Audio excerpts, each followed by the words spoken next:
ধানের ভইডা মেলা দিন হলে পড়ি আছে। আজ আবার দুইটি কামলা লেনু যে ধানের ভইডা ঘাংটিন লাগে। দেখি কামলারা কি করলো। সারগিনা লিজা দিগি সারগিনা বুনি দিবেনি।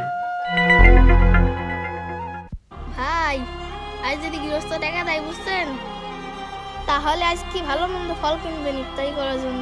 আচ্ছা সমস্যা নাই, টাকা দিক। আমরা তো আর দৈনিক কিনতে পারিনি, আগে টাকা দিক কিনে আনবো নি তুই আর আমি।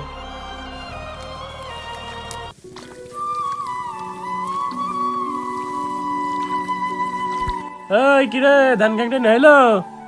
এটা সার লিয়েছি, সারার বিষ বুনি দে।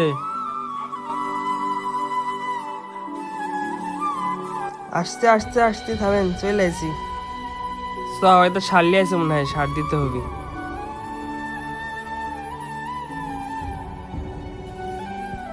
এই দা উঠে আসলো তো সার গেলাম বলো ভালো করে মিশা বুনি দে জমিত, সারের সাথে বিষও মিশা দে, তাহলে আর আলাদা করে দেওয়া লাগবে না, বুঝলো?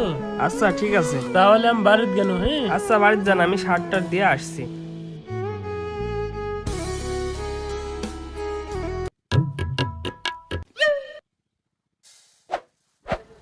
সার তো দেখছি মেলাই লিয়াইছে, কাটুক চুরি করবো নাকি?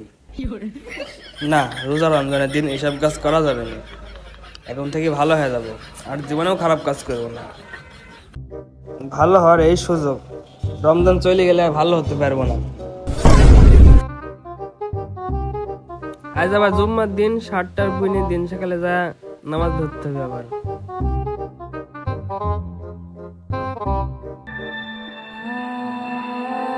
ভাই আলাম দিছে, তাড়াতাড়ি লেন। হ্যাঁ তাড়াতাড়ি চ, আজান দিয়ে ফেল দিল, নাহলে আর নামাজ পাবো না।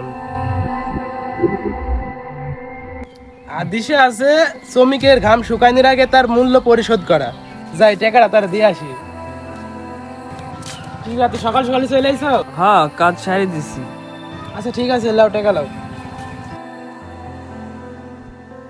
কয় টাকা দিলেন? টাকা তো দিচ্ছি হলো 290 টাকা। 290 টাকা নাকি?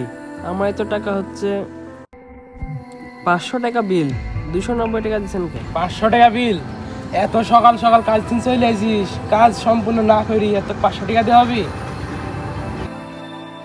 হয়তো তার চাহিদা মতো ফল কেনা হবে না, কিন্তু সময় তো থেমে থাকবে না, সময় সময়ের গতিতেই চলতে থাকবে।